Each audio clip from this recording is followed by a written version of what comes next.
Maybe we have room for one or two questions. Yes.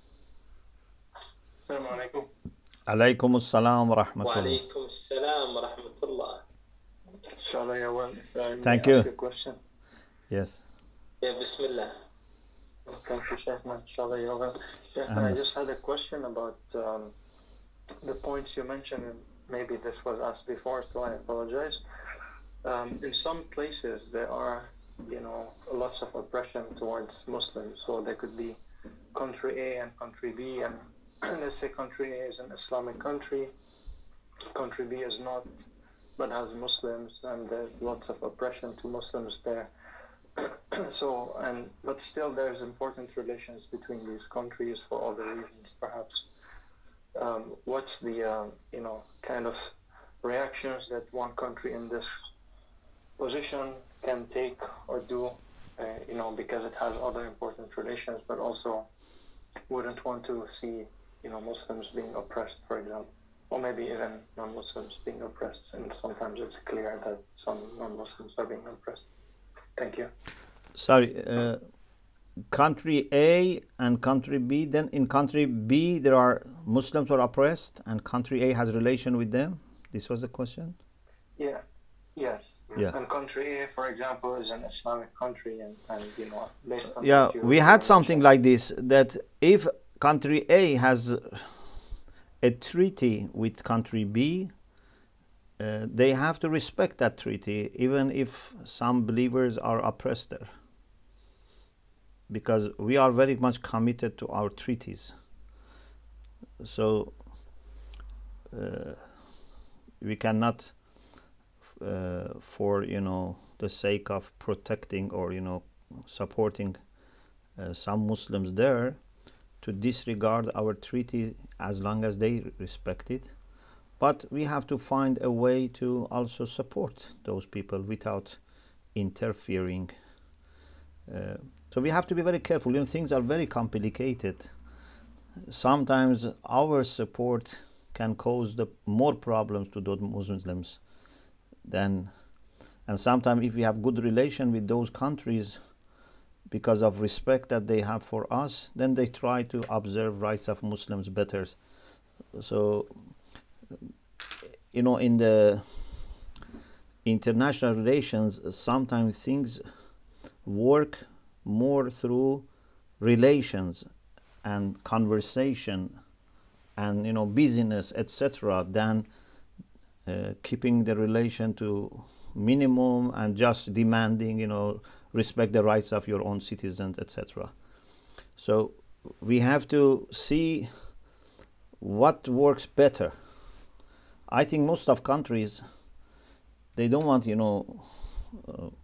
their own citizens to receive support from others unless they are sure that these people are friends and they can trust them, and so there can be very different scenarios.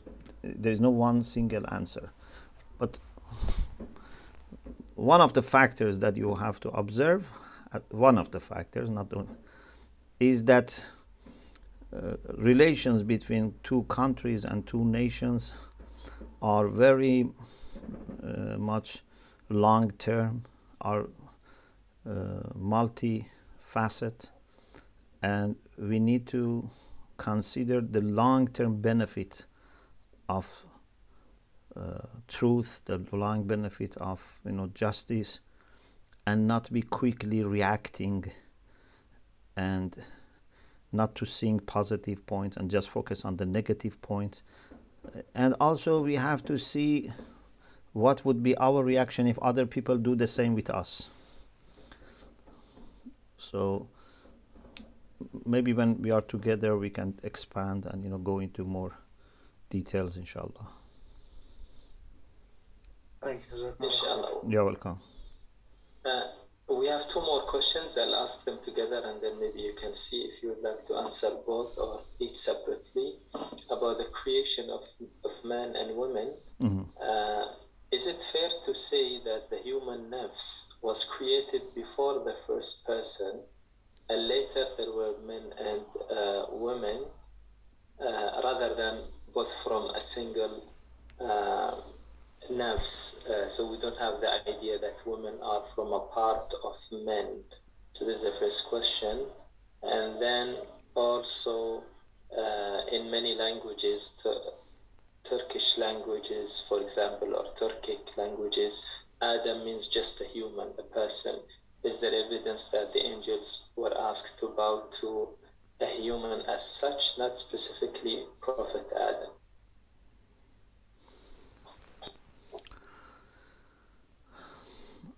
According to Mullah Sadra, soul is created at certain stage of development of embryo. Is jismaniyatul huduth, ruhaniyatul baqa. So in the beginning it is coming from bodily origin, but as soon as it is created, soul is a spiritual, is abstract, but it didn't exist before. But some scholars, Muslim scholars, especially those who are inspired by hadith and they take hadith more literally, they say souls are eternal, but when body is created, they belong to the body. So there are different opinions. I think maybe idea of Mullah Sadra is better, at least in ordinary cases.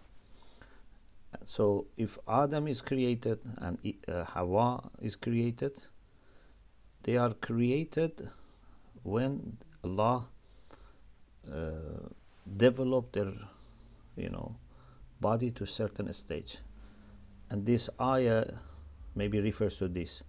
When Allah refers to creation of alaq and mudgh, etc., then says ثم أنشأناه خلقا آخر فتبارك الله أحسن الخالقين. Then we gave it another creation. This is perhaps referring to creation of the spirit. Up to that stage, Allah mentions creating alaq, mudgh, lahm, izam, all. But then he says we gave it another creation, which perhaps refers to creation of the soul, spirit. The second question was about whether angels were asked to do sajda for all human beings. They were not asked to do more than one sajda, and that sajda is for Adam, that Allah said He is going to make him Khalifa, because He said إِنِّي جَاعِلٌ فِي الْأَرْضِ Khalifa, and He said that فَإِذَا سَوَّيْتُهُ وَنَفَخْتُ فِيهِ مِنْ رُوحِي فَقَعُوا لَهُ سَاجِدِينَ. When I complete His creation, and then نَفَخْتُ فِيهِ مِنْ رُوحِي, I blow into him from my spirit, then you do sajda for him, not for all progeny of Adam. But since Adam is a human being,